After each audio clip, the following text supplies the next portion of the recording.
انسان کی صبح سے لے کر شام تک کی بھاگ دوڑ کا اکثر حصہ صرف اور صرف روزی روٹی یعنی رزق کی تلاش میں گزرتا ہے، لیکن اگر اسے اس کی ضرورت کے مطابق روزی روٹی نہ مل پائے تو وہ پریشان ہو جاتا ہے، اور اس پریشانی میں اگر صبر و برداشت نہ ہو سکا تو اس کے لیے چوری چکاری، ڈکیتی، مارا ماری اور قتل پر اتر آتا ہے۔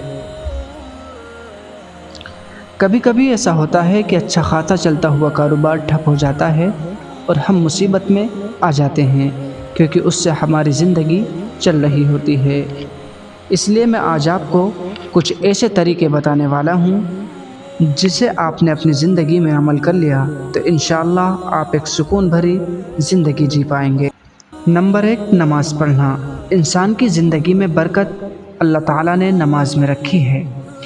جو نماز سے محروم رہتا ہے وہ رزق بھی برکت سے محروم ہو جاتا ہے۔ اس کے پاس مال و دولت کتنی بھی آ جائے لیکن پریشانیاں اس کا پیچھا نہیں چھوڑتی۔ مال و دولت کے ہوتے ہوئے بھی پریشانیوں کی وجہ کیا ہے؟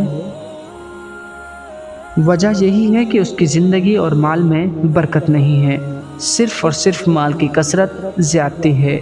اب آپ خود فیصلہ کریں کہ نماز چھوڑ کر کس کا نقصان کر رہے ہیں۔ نمبر 2، استغفار کرنا۔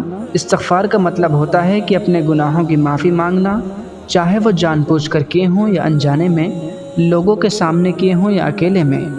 اگر ہم اپنے گناہوں کا حساب کرنے بیٹھ جائیں تو ہم سوچ بھی نہیں سکتے کہ دن بھر میں کتنے گناہ ہو جاتے ہیں۔ اس لیے استغفار سے نہ صرف ہمارے گناہ معاف ہوتے ہیں بلکہ ہمارا رزق بھی بڑھ جاتا ہے، اور ایسی جگہ سے رزق آنے لگتا ہے کہ ہمیں وہم و گمان بھی نہیں ہوتا۔ نمبر 3، صدقہ کرنا۔ اللہ کے راستے میں اللہ ہی کے نام پر اپنی کمائی میں سے کسی کی ضرورت پوری کرنا۔ جو ایسا کرتا ہے تو اللہ تعالیٰ اس بندے کو کئی گنا رزق بڑھانے کا وعدہ کرتے ہیں۔ نمبر 4، تقوی اختیار کرنا۔ اللہ کے ڈر سے گناہوں سے بچتے رہنا، کیونکہ جو ایسا کرے گا اس کے لیے قرآن میں اللہ تعالیٰ نے فرمایا ہے کہ اللہ تعالیٰ اس کے لیے راستے بنا دے گا۔ نمبر 5، اللہ پر توکل یعنی کہ بھروسہ کرنا۔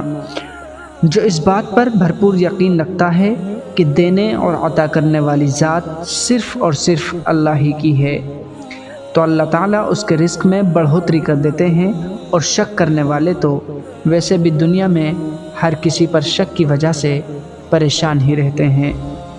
نمبر 6، اللہ تعالیٰ کا شکر ادا کرتے رہنا۔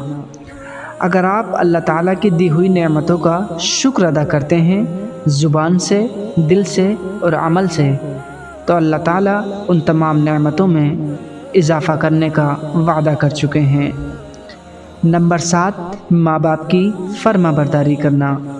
اللہ تعالیٰ نے قرآن کریم میں کئی جگہ پر اپنے ماں باپ کا حکم ماننے کو کہا ہے اور ان کی نافرمانی پر اپنی ناراضگی جتائی ہے۔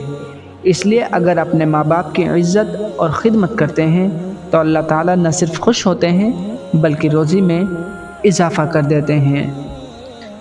نمبر 8، ہمیشہ باوضو رہنا، یعنی جیسے ہی آپ کا وضو ٹوٹتا ہے فوراً آپ وضو کر لیتے ہیں اور ہمیشہ باوضو رہتے ہیں۔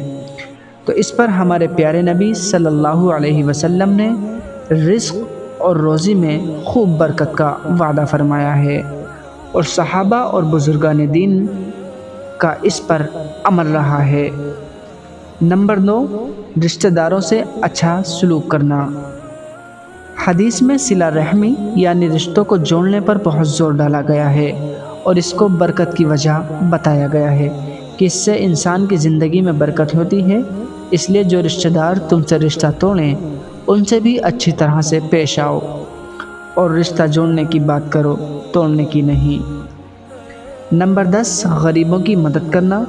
کوئی غریب یا بے سہارا ہے تو مشکل میں ان کا ساتھ دینا اور ان کا غم بانٹنا، اور اگر کوئی بچہ یتیم ہے اس کے سر پر شفقت اور محبت بھرا ہاتھ رکھنا۔ اس کے علاوہ بیوہ و بے سہارا لوگوں کی جتنی ہو سکے مدد کرنا زندگی میں برکت لاتا ہے۔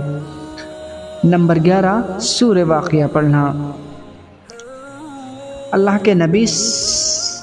کے پیارے نبی حضور پاک صلی اللہ علیہ وسلم کی حدیث کے مطابق جو شخص روزانہ سورہ واقعہ پڑھتا ہے اسے کبھی فاقہ نہیں ہو سکتا، یعنی اگر انسان اس سورہ کو روزانہ اپنے گھر میں پڑھتا ہے تو انشاءاللہ وہ کبھی تنگ دست نہیں رہے گا۔ نمبر 12، دعائیں مانگتے رہنا۔ دعا تو ایک مسلمان کا ہتھیار ہے۔ ہمارے پیارے نبی کو جب بھی کوئی ضرورت پیش آتی تو آپ مسجد کی طرف رخ کیا کرتے اور اللہ سے اس چیز کے لیے دعا مانگا کرتے۔ ہم نے اللہ سے مانگنا چھوڑ دیا، جس کی وجہ سے کئی بار ایسا ہوتا ہے کہ ہم کئی دروازے کھٹکھٹاتے ہیں تو مایوسی ہاتھ لگتی ہے، لیکن ہم سے اتنا نہیں ہو پاتا اللہ کا دروازہ کھٹکھٹائیں۔ نمبر 13، نفلی عبادت کرتے رہنا۔ جو لوگ زیادہ سے زیادہ نفلی عبادت کرتے ہیں تو ان پر تنگ دستی کے دروازے بند ہو جاتے ہیں، کیونکہ فرض کی ڈیوٹی کرنے کے بعد اپنے شوق سے اللہ کی عبادت میں لگے رہنا تو اللہ تعالیٰ ایسے شخص کو محروم نہیں کرتے۔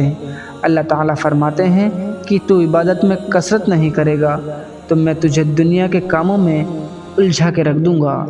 لوگ فرض تو ادا کر لیتے ہیں لیکن نفل نماز کو نفل سمجھ کر چھوڑ دیتے ہیں، جس سے رزق میں رکاوٹ آ جاتی ہے۔ نمبر 14، حج اور عمرہ کرنا۔ حج اور عمرہ بھی تنگ دستی کا دور کرتا ہے، کیونکہ حج اور عمرہ کرنے سے گناہوں سے انسان پاک ہو جاتا ہے اور اس پاک انسان کو اللہ تعالیٰ خوب نوازتے ہیں۔ اس لیے اگر اللہ نے آپ کو نوازا ہے تو ضرور ایسا کیجیے، ورنہ کم سے کم حج اور عمرے کی خواہش ضرور رکھیے۔ نمبر 15، چاشت کی نماز پڑھنا۔ چاشت نماز نفل نماز ہے جو سورج نکلنے کے بعد پڑھی جاتی ہے۔ یہ رزق حاصل کرنے کے کچھ راستے ہیں جن کو ابھی بیان کیا گیا ہے۔